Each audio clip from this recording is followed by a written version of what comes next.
My name is Halrix Morn, and I was an Adept Inspector, 3rd class in the Administratum's Compliance Verification Division, subsector Obscurus, a position so minor that most of my colleagues could not recall my face even after years of service alongside me. I processed reports in a windowless chamber aboard the orbital station Sanctus Veritas. My days measured not in hours but in the rhythm of keystrokes, the hum of cogitator arrays, and the slow accumulation of parchment that turned my fingertips grey with ink and dust. I was one among millions, a single neuron in the vast and indifferent mind of the Imperium, and I performed my function with the quiet devotion expected of those who serve without glory. I never sought to change the course of history. I never imagined that my adherence to protocol, my careful attention to the most mundane details of imperial bureaucracy, would unravel a plan centuries in the making and condemn billions to horrors beyond comprehension. But that is what happened. And now, in the years that have followed, as I sit in a larger office with a better view and a promotion I never wanted, I understand that the Imperium's greatest catastrophes do not always announce themselves with gunfire or the roar of warp engines. Sometimes they arrive in the form of a correctly filed report, a procedural escalation, a flag raised by a clerk who was only trying to meet his quota. This is the story of how I did everything right, and how that destroyed everything. The day it began was unremarkable in every conceivable way. The station's artificial dawn had cycled through its gradual illumination sequence, pulling me from shallow sleep in my habitation cell, a space barely large enough for a cot and a small shrine to the God Emperor. I dressed in the same grey robes I wore every day, their fabric worn thin at the elbows and knees, and made my way through corridors lined with pipes and conduits that hissed and gurgled like the digestive tract of some immense beast. The air smelled of recycled oxygen and machine oil, a scent so familiar I no longer noticed it except when I returned from a rare surface leave and had to readjust. I passed servitors in their alcoves, their augmented bodies locked in maintenance postures, their eyes vacant or replaced entirely by sensor lenses that tracked movement without curiosity. I nodded to a few fellow adepts, men and women whose names I knew, but whose lives remained mysteries to me, and received the same half-hearted gestures in return. We were not friends, we were cogs, and cogs do not befriend one another. My workstation was located in Hall 14, Row 83, Position 12, a desk identical to the hundreds of others arranged in perfect columns beneath vaulted ceilings that disappeared into shadow. The hall was vast enough that conversations became inaudible beyond a dozen meters, swallowed by the sheer volume of space and the constant background hum of machinery. I settled into my chair, its cushion long since compressed into a shape that matched my spine, and activated my cogitator terminal. The screen flickered to life, displaying the same interface I had stared at for the past 8 years, a grid of data fields and status indicators that would dictate the course of my day. I logged in with my personal cipher, a sequence of 17 characters I had memorized so thoroughly that my fingers moved through it without conscious thought, and waited as the system retrieved my assigned workload. 347 compliance reports awaited verification. The number was high, even for me, a consequence of the Indomitus Crusade's relentless expansion into regions of space that had been cut off from the Astronomicon for millennia. Every world reclaimed, every population brought back into the fold, generated paperwork that flowed upward through the Administratum's hierarchy like blood through veins, and it was my job to ensure that the tithe assessments, population counts, and resource allocations matched the expected parameters. I began with the first report, a mining colony in the Gaia Reach that had submitted its quarterly production figures 3 days late. The delay was minor, well within acceptable margins, but protocol required that I note it in the file and forward a reminder to the planetary governor. I did so, my fingers moving across the keypad with the mechanical precision of long practice, and moved to the next. A hive world in the Caledon sector had reported a population decrease of 2% due to plague, a figure that required cross-referencing with Medicaid records and ecclesiarchy death rites to verify authenticity. The numbers aligned. I approved the report. The next was a feral world petition for reclassification based on recent technological uplifts introduced by visiting Mechanicus priests, a request that would require review by a senior adept and was therefore outside my purview. I flagged it for escalation and continued. The work was tedious, mind-numbing in its repetition, but I took a strange comfort in it. In a galaxy where uncertainty was the only constant, where worlds burned and empires rose and fell in the span of a heartbeat, there was something reassuring about the orderly progression of data. The knowledge that each report represented a small piece of the Imperium's vast machinery functioning as intended. Hours passed. I paused only to sip from a cup of recaf that had gone cold, its bitter taste barely registering as I swallowed. Around me, the hall hummed with the activity of hundreds of other adepts, each absorbed in their own work, each contributing to the endless processing of information that kept the Imperium alive. I thought of us as priests of a sort, though I would never have said so aloud. We did not wield weapons or command fleets, but we served the Emperor in our own way, maintaining the systems that allowed his armies to march and his worlds to prosper. It was humble work, but it was necessary work, and I had long ago made peace with the fact that my contributions would never be celebrated or even acknowledged. I was content to be forgotten, to serve in obscurity until age or infirmity rendered me unfit, at which point I would be quietly retired and replaced by another adept who would sit in the same chair and perform the same functions. That was the way of the Administratum. That was the way of the Imperium. The report that changed everything appeared on my screen at approximately hour 6 of my shift. It was nestled among a cluster of agricultural assessments, a routine tithe compliance check for a world-designated Calith's Rest, located in the Varan subsector near the edges of mapped space. The planet's classification was listed as Agri-World, population grade, Tertius, with a modest tithe obligation of grain, livestock, and vegetable matter sufficient to supply a modest fleet anchorage and several nearby garrison worlds.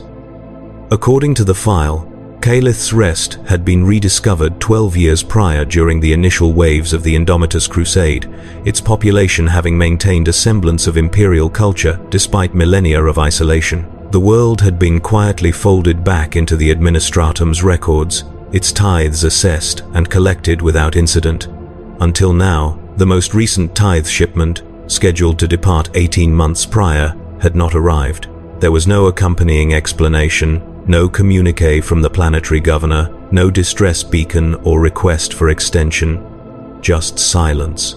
I frowned at the screen, my fingers hovering over the keypad. Delayed tithes were not uncommon, particularly from worlds in the process of reintegration, but the absence of any communication was irregular. Protocol dictated that I flag the file for follow-up, a simple matter of sending an inquiry to the local Administratum liaison and requesting clarification. But as I reviewed the file more closely, I noticed another irregularity. The tithe assessment itself was anomalous, far lower than what a world of Calith's Rest's reported size and productivity should have been expected to provide.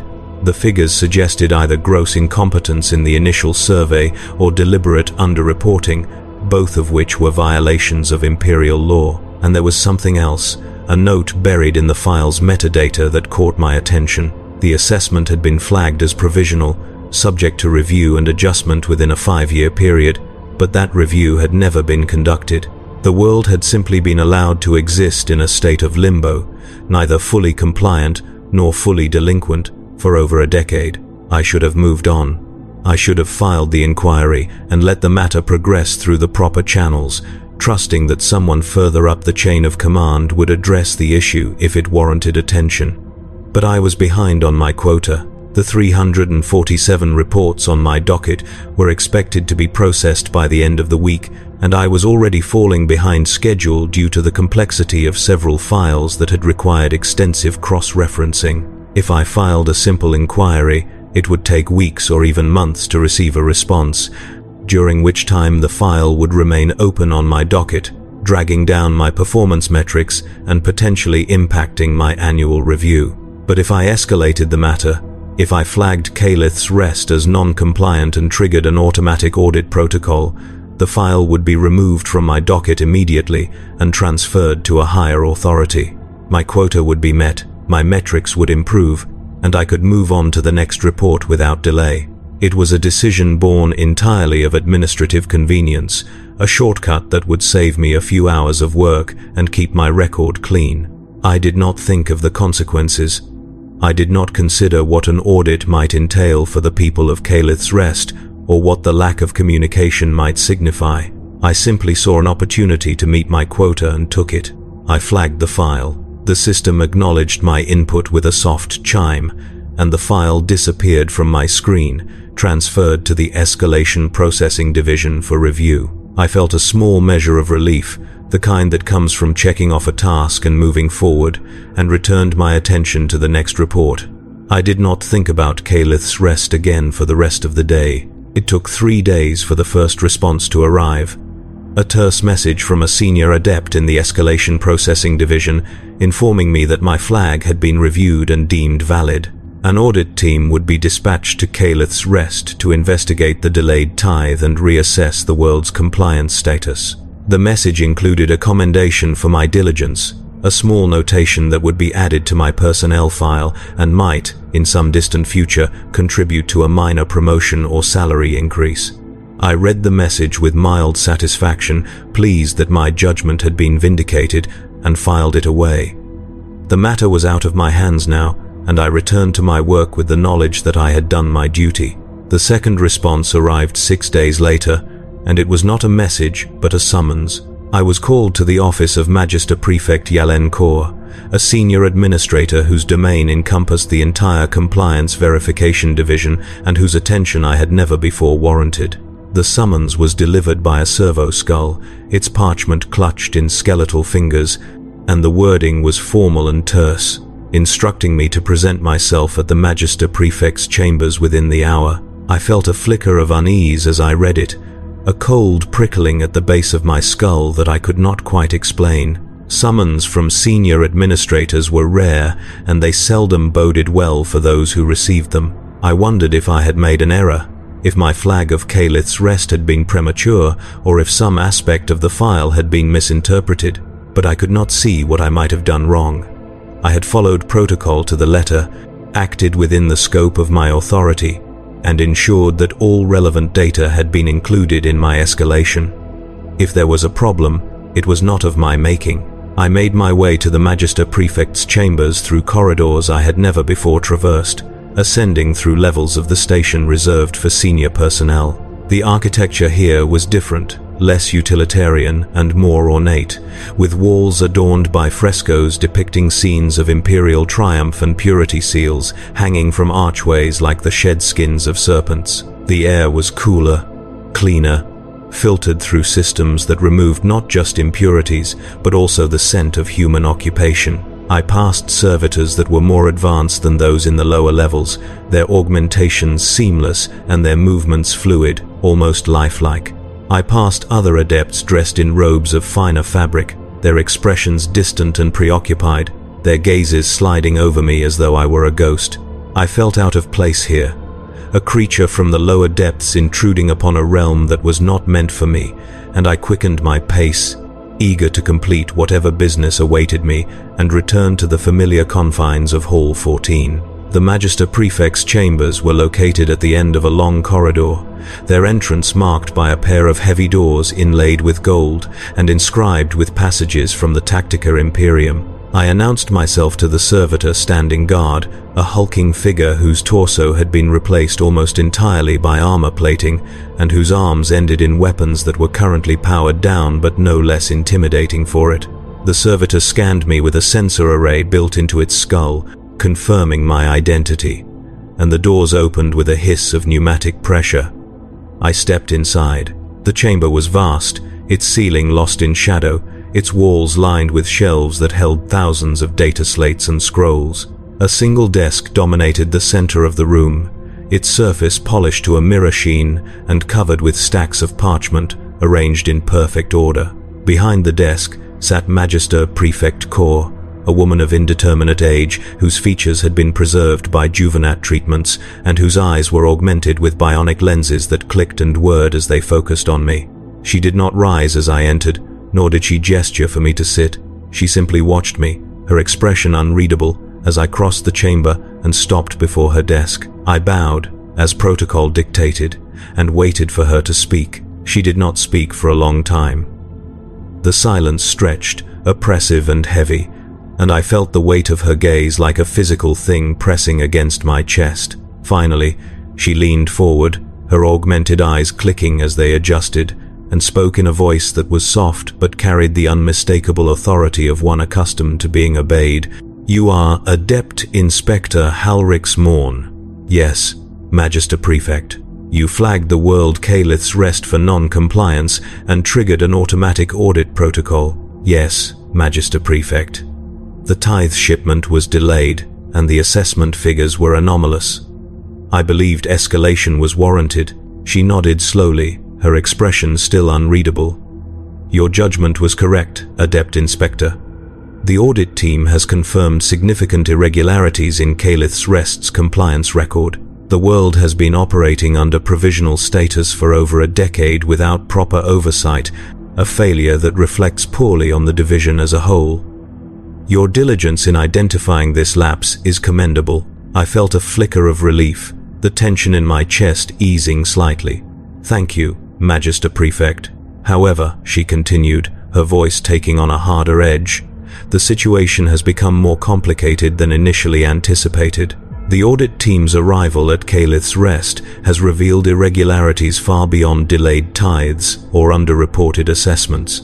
The world has been operating under what appears to be a deliberate information blackout, maintained by parties unknown and for purposes that remain unclear. The Administratum liaison assigned to the world has not responded to our inquiries, and attempts to establish communication with the planetary governor have been unsuccessful. In light of these findings, the matter has been escalated to the Sector Command, and additional assets are being deployed to investigate."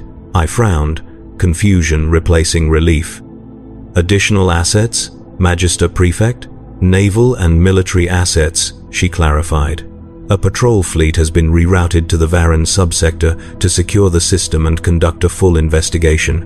Depending on what they find, further action may be required." The unease returned, sharper now, a cold knot forming in my stomach. I did not understand why my simple flag had escalated to the deployment of a fleet, but I sensed that the explanation would not be comforting. I hesitated, then asked, "Is there something unusual about Calith's Rest, Magister Prefect? Something that was not included in the file?"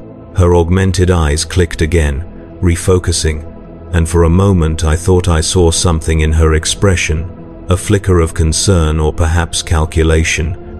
"That is what we are attempting to determine, Adept Inspector. The world's records are incomplete, its initial rediscovery poorly documented, and there are gaps in the data that suggest either negligence or deliberate obfuscation. Your flag has brought these issues to light, and for that, you are to be commended. However, I must impress upon you the importance of discretion in this matter. The investigation is ongoing, and any premature disclosure of its details could compromise operational security. You are not to discuss Calith's Rest with your colleagues, and you are to refer any inquiries to my office directly. Is that understood?" "Yes, Magister Prefect," she nodded, leaning back in her chair. "You are dismissed, Adept Inspector. Return to your duties, and continue to perform them with the same diligence you have demonstrated thus far. You will be notified if your involvement in this matter is required again." I bowed again, turned, and left the chamber, the heavy doors closing behind me with a finality that felt like the sealing of a tomb. The days that followed were marked by a growing sense of disquiet that I could not shake, a low-frequency hum of anxiety that followed me through my waking hours and invaded my sleep. I tried to focus on my work, to lose myself in the routine of processing reports and verifying data, but my mind kept returning to Calith's Rest and the Magister Prefect's words. There was something unusual about the world, something that had warranted the deployment of a fleet, and the more I thought about it, the more I realized how little I actually knew. The file I had reviewed had been sparse, almost deliberately so, lacking the detailed surveys and historical context that typically accompanied world assessments. I had assumed this was simply a consequence of the world's recent rediscovery, a gap that would be filled in time. But now I wondered if the gaps had been intentional, if someone had taken care to ensure that certain information remained hidden. I wanted to investigate further, to search the Administratum's archives for additional files or records that might shed light on the world's history. But the Magister Prefect's warning about discretion held me back. I did not want to risk drawing attention to myself, did not want to be seen as overstepping my authority or meddling in matters beyond my remit, and so I waited, checking my terminal each day for updates or new instructions, and found none. The matter had moved beyond me, absorbed into the vast machinery of the Administratum's higher echelons, and I was left to wonder what was happening in the Varan subsector and whether my flag had set something irrevocable into motion. The first reports began to filter down 3 weeks later, not through official channels but through the informal networks of gossip and rumor that permeated every level of the Administratum. I heard whispers in the habitation corridors, fragments of conversation overheard in the refectories, and saw the furtive glances of my colleagues as they discussed matters they were not supposed to know. The patrol fleet dispatched to Calith's Rest had arrived in the system and established orbit around the world, but their attempts to make contact with the surface had been met with silence. No transmissions, no signals, no signs of life. The fleet's commander had dispatched landing parties to investigate, and what they found had prompted an immediate request for reinforcements. The world was not deserted, but it was not normal either. Something was wrong, something that required military intervention, and the details were being kept under the strictest secrecy. I tried to ignore the rumors, to dismiss them as the exaggerations and distortions that inevitably accompanied any event of significance, but I could not. I had flagged the world, I had set this chain of events into motion, and now, as the situation escalated, I felt a growing sense of responsibility mingled with dread. What had I uncovered? What had been hidden on Calith's Rest, and why? The answers came 6 weeks after my initial flag, delivered not as a message or a summons, but as a data packet transmitted directly to my terminal. The packet was marked with the highest security clearance, its contents accessible only to those with explicit authorization, but it had been sent to me by the Magister Prefect's office with instructions to review it and report my findings. I opened it with trembling hands, my heart pounding in my chest, and began to read. The file contained the full report from the fleet's investigation, a document so dense with technical jargon and military terminology that I had to read it twice to understand its implications.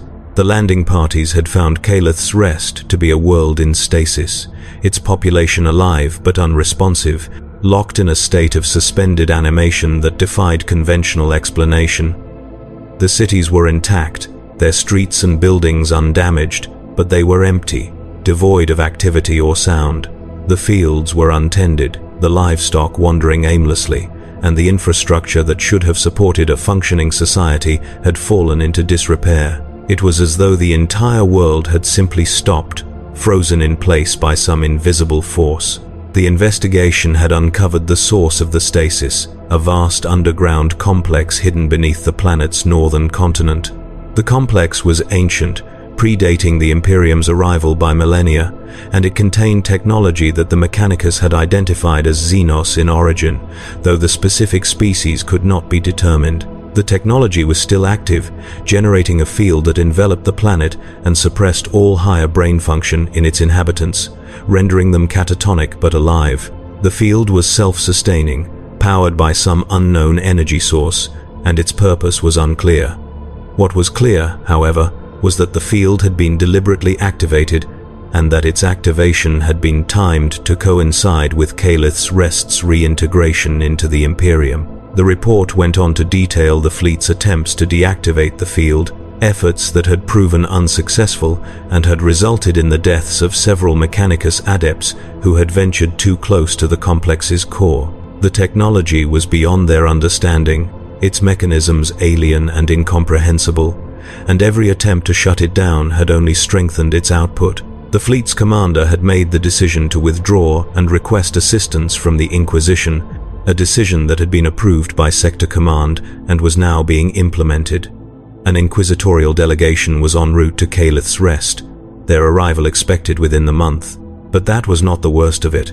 The final section of the report contained an addendum, a note appended by an unnamed analyst within the Administratum's Threat Assessment Bureau. The note was brief, its language clinical and detached, but its content sent a chill through my bones. According to the analyst, Calith's Rest had not been rediscovered by accident.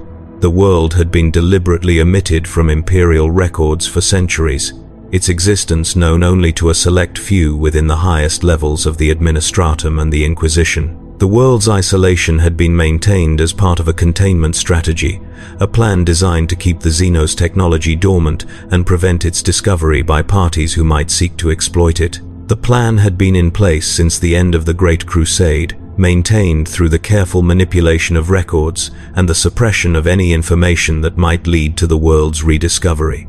It had worked for 10,000 years, preserving the galaxy from whatever threat the technology represented, until the Indomitus Crusade had swept through the region and brought Calith's Rest back into the fold. My flag had shattered that containment. By escalating the world's non-compliance, I had drawn attention to a planet that was supposed to remain forgotten, and the resulting investigation had activated the very threat the containment strategy had been designed to prevent. The Xenos technology, dormant for millennia, had awakened in response to the Imperial presence, and its activation had triggered a cascade of consequences that were only beginning to unfold. I sat in my chair, staring at the screen, my mind struggling to process the enormity of what I had just read. I had done everything right. I had followed protocol, acted within my authority, and identified a legitimate compliance issue. And in doing so, I had undone a plan that had preserved an entire subsector for 10,000 years. The dread that had been building within me since my meeting with the Magister Prefect crystallized into something sharper, a cold and visceral terror that made it difficult to breathe. I wanted to believe that this was not my fault, that the responsibility lay with those who had failed to mark the world as restricted or who had allowed it to be rediscovered in the first place. But I could not escape the truth. My flag had been the catalyst. My decision, born of nothing more than a desire to meet my quota and streamline my workload, had set this disaster into motion, and the disaster was only just beginning. The inquisitorial delegation arrived 4 weeks later, their ship dropping out of the warp at the edge of the Varan subsector and making its way to Calith's Rest with a speed that suggested urgency. The delegation was led by Inquisitor Valeska Thorn, a woman whose reputation preceded her, a hunter of Xenos threats, and a zealot whose methods were as ruthless as they were effective. She brought with her a retinue of agents, acolytes, and specialists, as well as a detachment of Adeptus Astartes from the Silver Templars chapter, warriors whose presence indicated the seriousness with which the Inquisition regarded the situation. The fleet in orbit around Calith's Rest was placed under her command, and she immediately ordered a cordon established around the planet, prohibiting any further landings or transmissions until the threat could be properly assessed.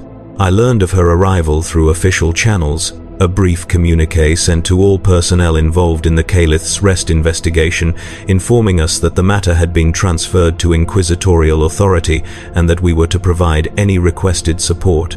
The communiqué included no details, no explanation of what Inquisitor Thorn intended to do or what her assessment of the situation might be. It was simply a notification, a formality that acknowledged our involvement while making it clear that we were no longer in control. I returned to my work, trying to focus on the reports that continued to accumulate on my terminal, but I found it increasingly difficult to concentrate. My thoughts kept returning to Calith's Rest, to the people trapped in their catatonic state, and the Xenos technology that held them prisoner.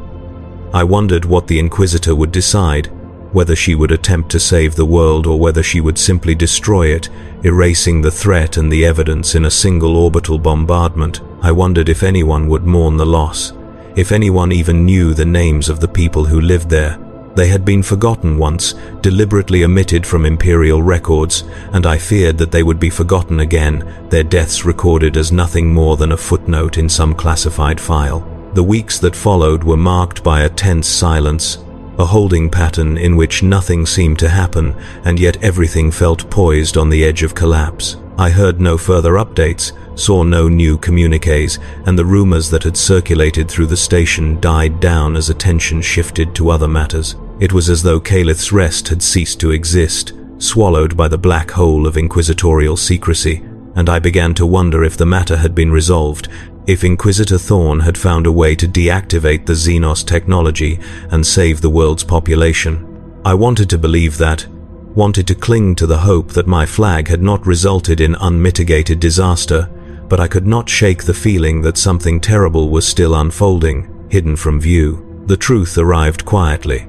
delivered not as an official report but as a single line of text appended to a routine casualty assessment. The assessment was for the Varan subsector, a quarterly summary of losses incurred by Imperial forces in the region, and it included a notation for Calith's Rest. The world had been declared perditus, lost to the Imperium, its population recorded as casualties. The number was staggering. 4 billion souls, gone in an instant. No explanation was provided, no details of what had happened or why, just the cold finality of a world struck from the records. I stared at the screen, my hands frozen on the keypad, my mind unable to process the enormity of what I was reading. 4 billion. An entire world.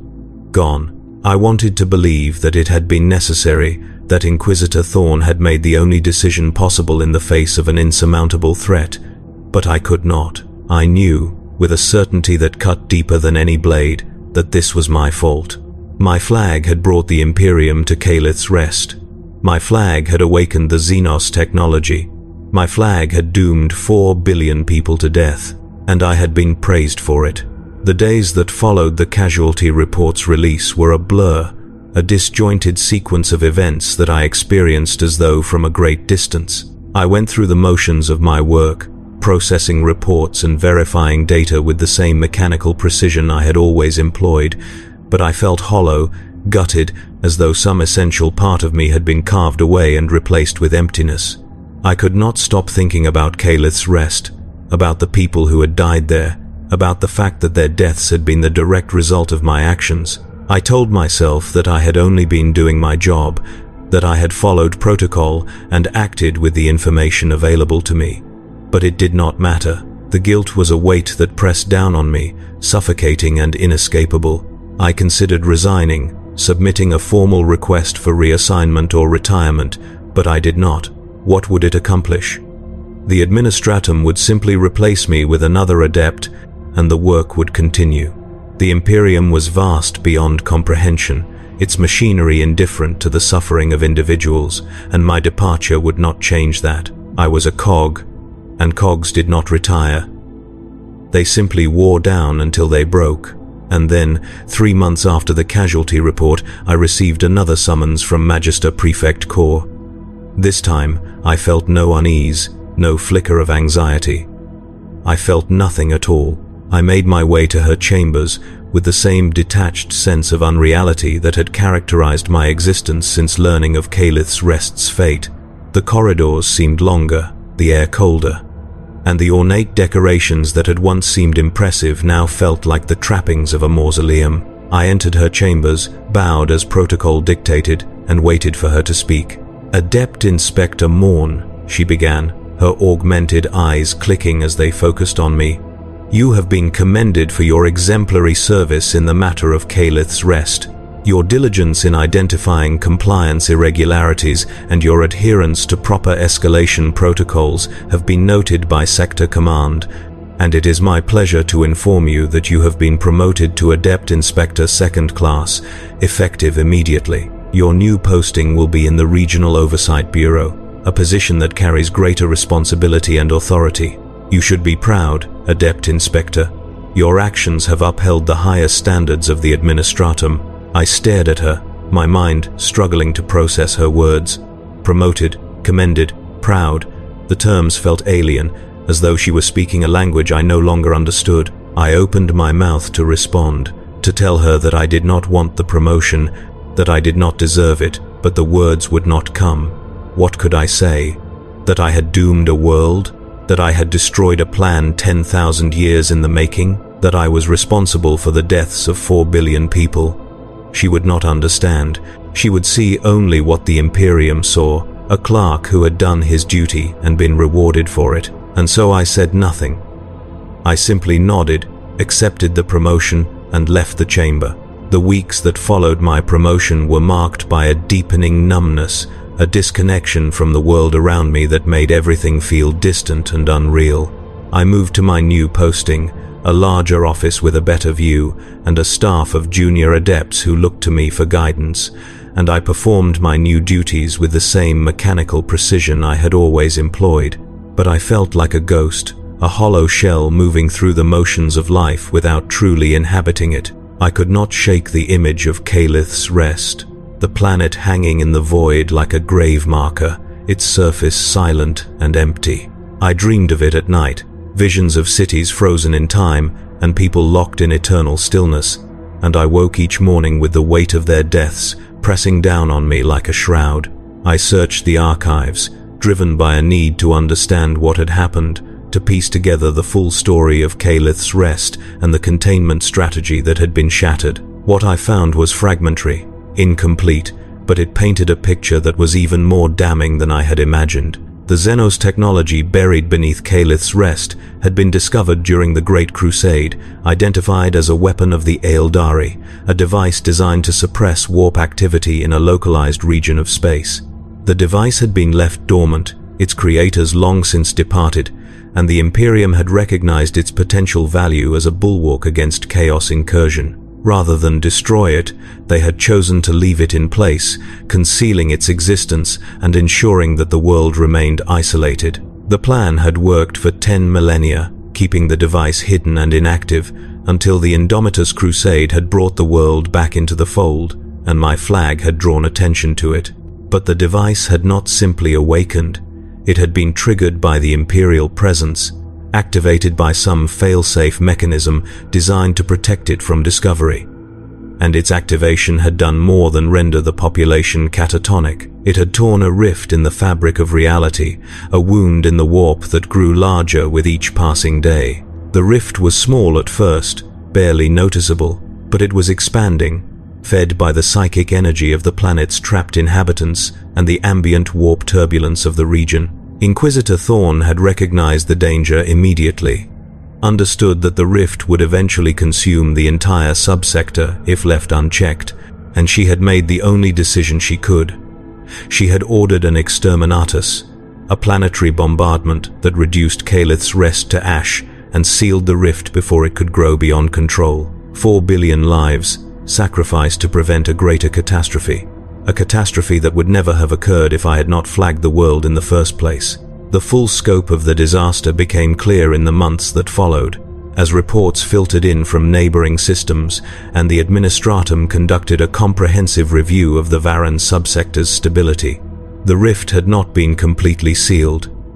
Fragments of it remained, scattered across the subsector like shards of broken glass, each one a potential gateway for warp entities to enter real space. The Navy had been forced to establish a permanent cordon around the region, diverting ships and resources from other theaters of war, and the Inquisition had dispatched additional teams to hunt down and eliminate any chaos incursions that might emerge from the rift fragments. The cost in lives and materiel was staggering, a burden that the subsector would bear for decades if not centuries, and all of it could be traced back to a single moment, a single decision made by a clerk who was only trying to meet his quota. I read the reports with a detached sense of horror, the numbers blurring together into a litany of suffering that I could not fully comprehend. Billions displaced, thousands dead in skirmishes with chaos warbands, entire systems placed under quarantine, and at the center of it all, a single world that had been deliberately forgotten, its existence concealed to protect the galaxy from a threat it did not know existed. A world I had rediscovered with a flag and a keystroke. The Administratum, for its part, viewed the matter as a success. The Magister Prefect's office issued a commendation for the entire Compliance Verification Division, praising our diligence in identifying and addressing compliance irregularities even in the most challenging circumstances. My name was mentioned specifically, held up as an example of the kind of dedication and attention to detail that kept the Imperium functioning. I was invited to speak at a divisional assembly, to share my insights and experiences with my colleagues, and I declined, citing the demands of my new position. But the truth was that I could not bear to stand before them and be celebrated for what I had done. I could not bear to see their admiration, their envy, their belief that I had achieved something worthy of recognition, because I knew the truth. I knew that the Imperium's greatest disasters were not always the result of malice or incompetence, but of diligence, of correct procedures applied in the wrong place at the wrong time. I knew that the machinery we served was so vast, so complex, that no single person could see the full picture, that even the most well-intentioned actions could have consequences that cascaded outward like ripples in a pond, growing larger and more destructive with each passing moment. I knew that I had been a faithful cog in that machinery, and that my faithfulness had doomed billions, and I knew that the Imperium did not care. It would continue to function, continue to expand, continue to consume worlds and lives in its endless hunger for survival. My promotion was proof of that. The commendations, the praise, the quiet satisfaction of my superiors. They saw only a clerk who had done his job, who had identified a problem and escalated it through proper channels.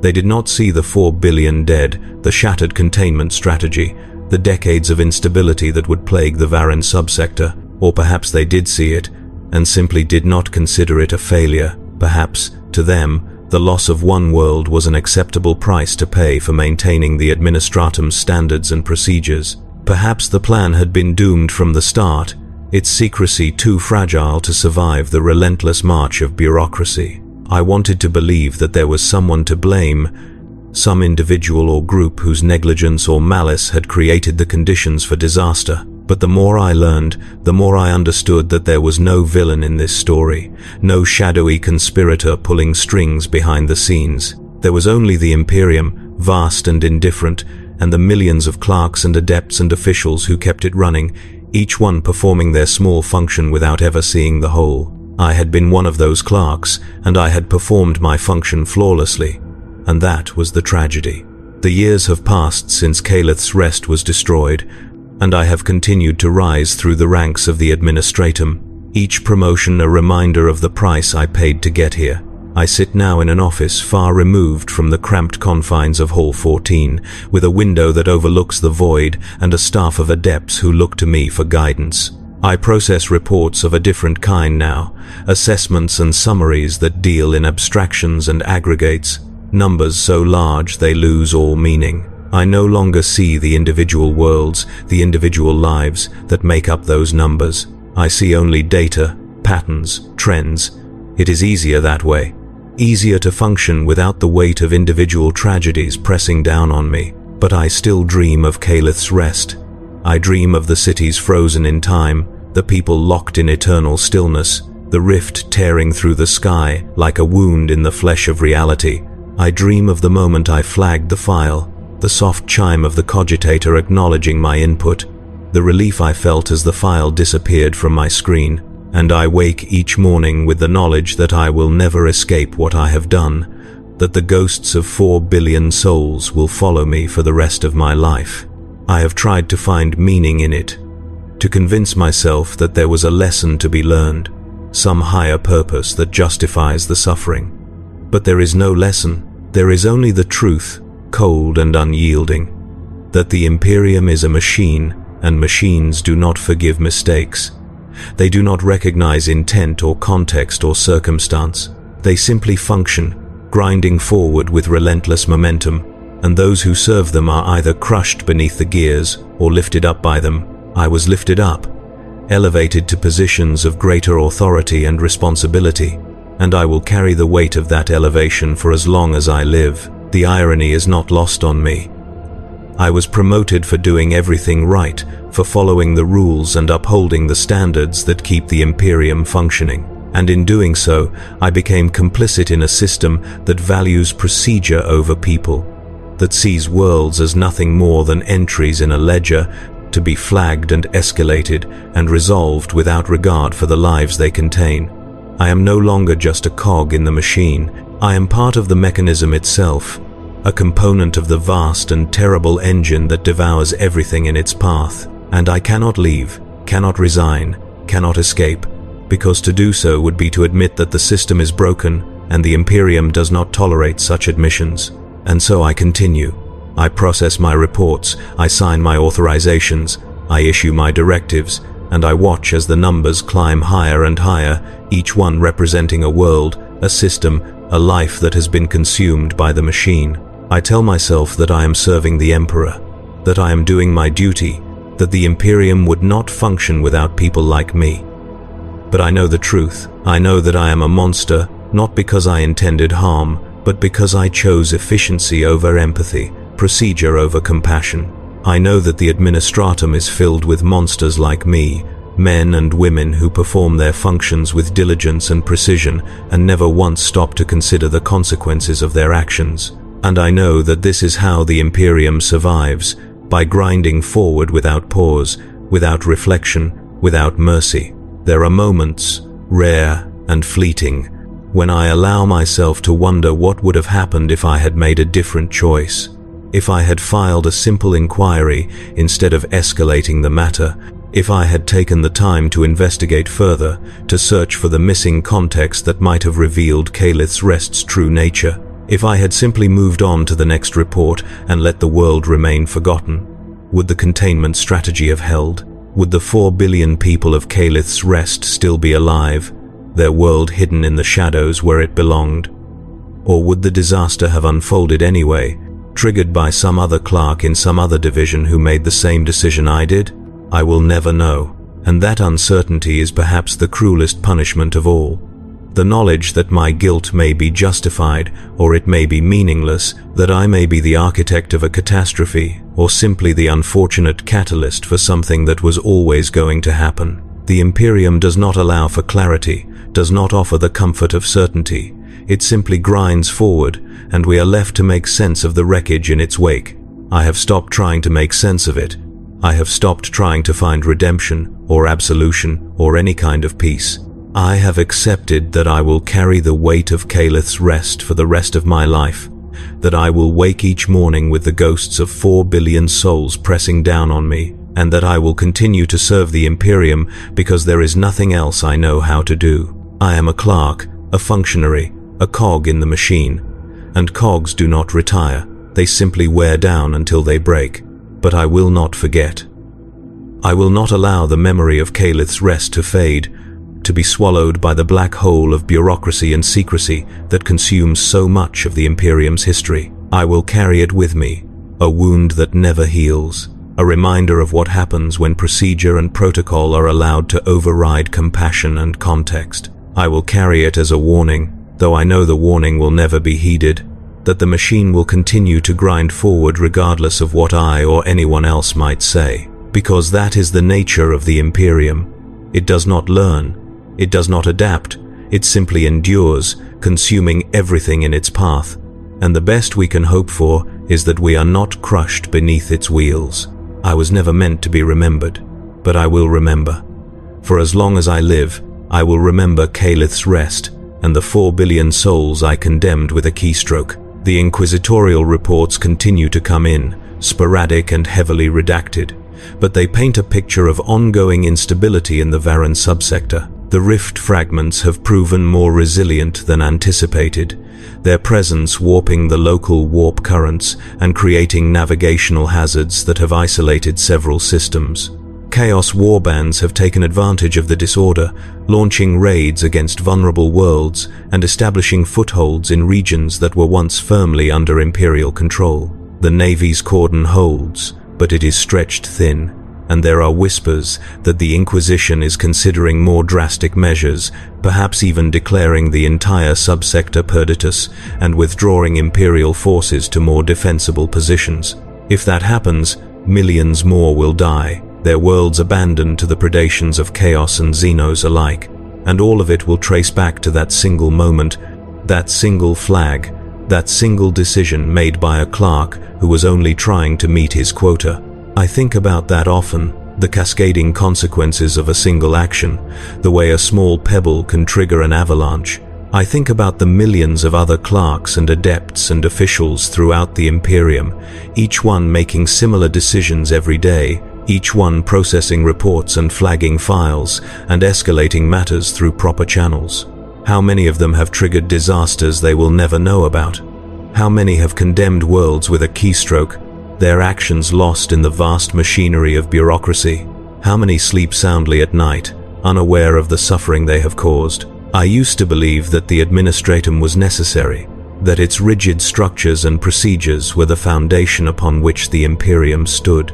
I believed that without us, without the millions of clerks who maintained the flow of information and resources, the entire edifice would collapse.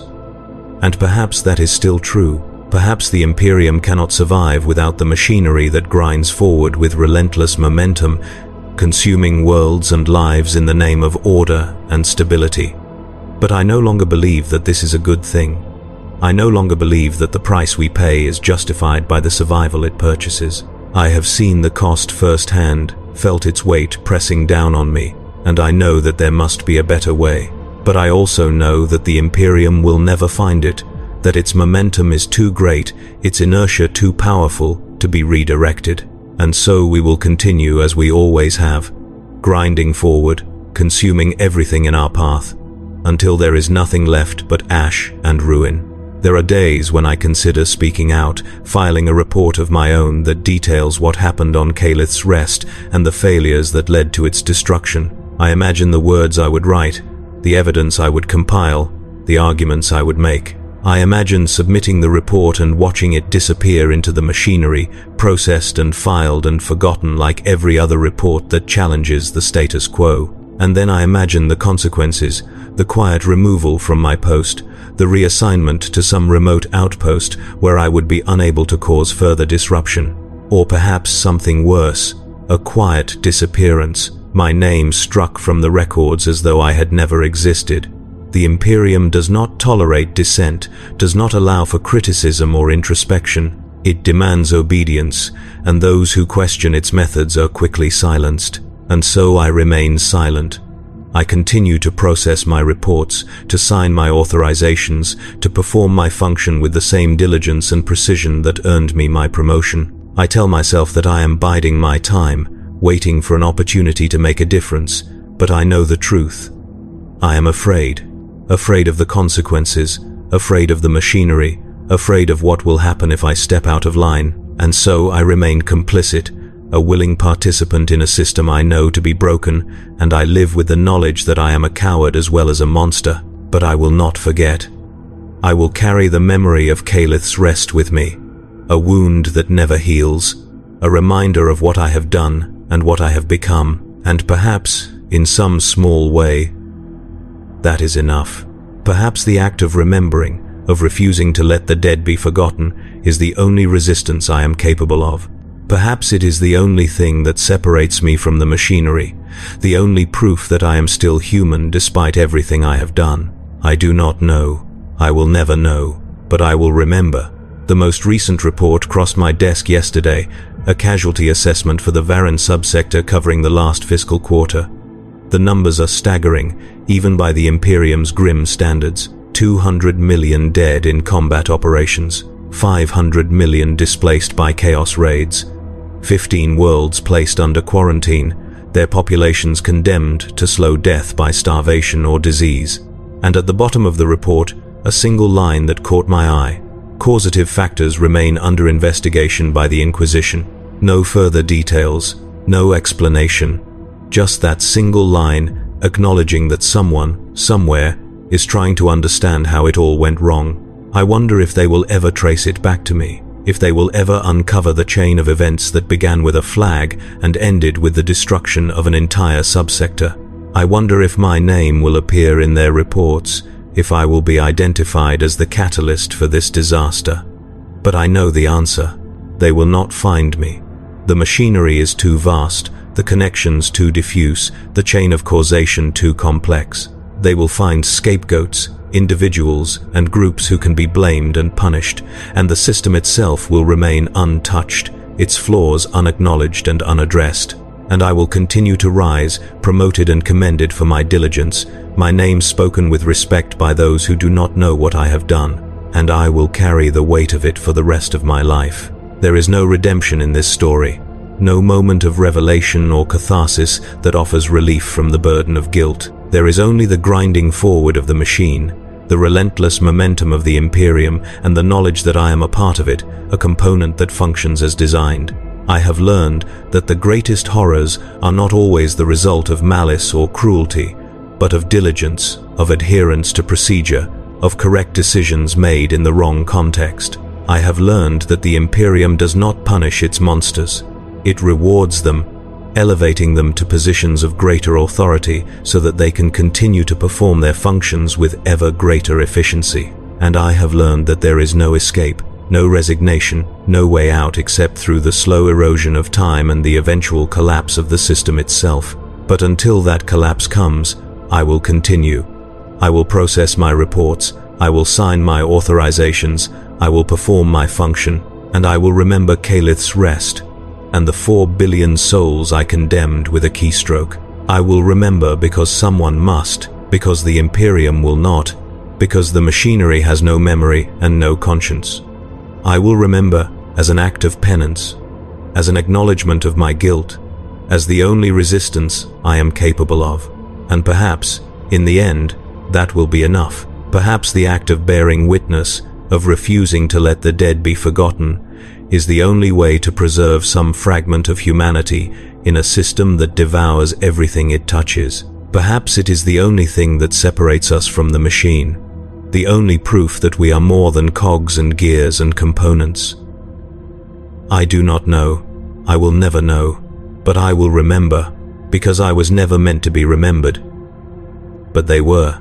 The 4 billion souls of Calith's rest, the countless millions who have died in the subsector's collapse, the untold billions who will die in the centuries to come as the consequences of my actions ripple outward through the galaxy. They deserve to be remembered, to be more than numbers in a report, to be recognized as lives that mattered even if the Imperium does not care. And so I carry their memory, a burden I did not choose but cannot refuse, a weight that grows heavier with each passing day. This is my story. This is my confession. This is the truth of what happened on Calith's rest and the price that was paid for my diligence. I do not expect forgiveness. I do not expect understanding. I expect nothing, because the Imperium offers nothing except the grinding forward of the machine. But I will speak, and I will remember, and I will carry the weight of what I have done for as long as I live. And when I die, when the machinery finally breaks me and casts me aside, I hope that someone else will remember. I hope that my story will be a warning, a reminder of what happens when procedure overrides compassion, when efficiency is valued above human life, when the machinery is allowed to grind forward without pause or reflection. I hope that someone will read these words and understand that the Imperium's greatest disasters are not always the result of malice or incompetence, but of diligence, of correct decisions made in the wrong context. I hope that someone will see the truth, even if the Imperium never does. But I do not believe it will happen. I do not believe that the machinery can be stopped or even slowed. I believe that it will continue as it always has, consuming everything in its path, until there is nothing left but ash and ruin. And I believe that there will be others like me, clerks and adepts and officials who perform their functions with diligence and precision and never once stop to consider the consequences of their actions. They will be promoted and commended and celebrated, and they will carry the weight of their guilt alone, just as I do, because the Imperium does not allow for confession or redemption. It only allows for service, and service demands silence. And so I remain silent, except for these words, this confession that will never be read, this warning that will never be heeded. I remain a cog in the machine, a component that functions as designed, a monster who was created by the very system he serves, and I will continue to serve, because there is nothing else I know how to do, because the Imperium does not offer alternatives, because the machinery grinds forward and I am carried along with it. But I will remember. For as long as I live, I will remember Calith's rest and the 4 billion souls I condemned with a keystroke. I will remember as an act of penance, as an acknowledgement of my guilt, as the only resistance I am capable of. And perhaps, in some small way, that will be enough. Perhaps it will have to be.